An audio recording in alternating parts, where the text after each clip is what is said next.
Who's the best example of extremely rich, but still greedy?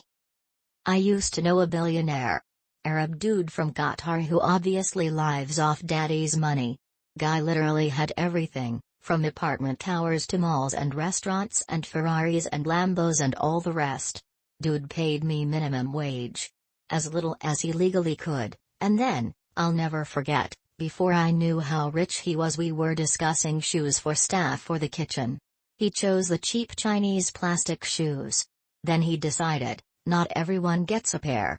They'll get half the amount of shoes so that the late shift/early shift can swap shoes and he'll only have to buy half the shoes. For a man with hundreds of millions of dollars arguing over fucking $300-something, dude. What a dipshit. Every billionaire sports team owner who gets the taxpayers to buy him a new stadium. Currently the most heinous example is John Fisher, owner of the Oakland A's, who is in a legal battle with the Nevada Teachers Union trying to get tax dollars to build a stadium so he can move the team to Vegas instead of spending that money on education. This is interesting. I think of healthcare executives who embezzled COVID funds and didn't pay/haven't paid living wages to the lowest paid employees.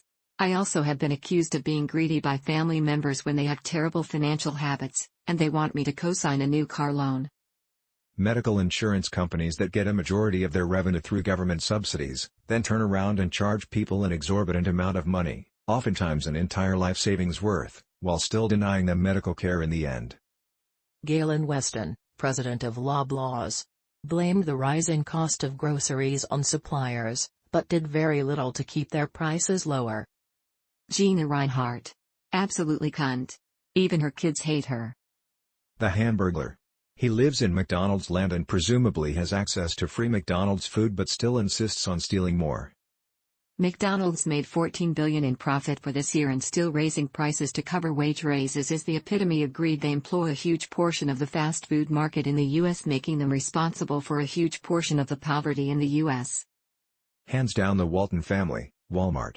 This is the perfect example of the wealthiest living off the poorest.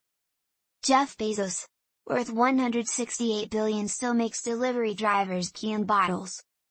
The vast majority of rich people and corporations. Big Pharma. FIFA. Just FIFA.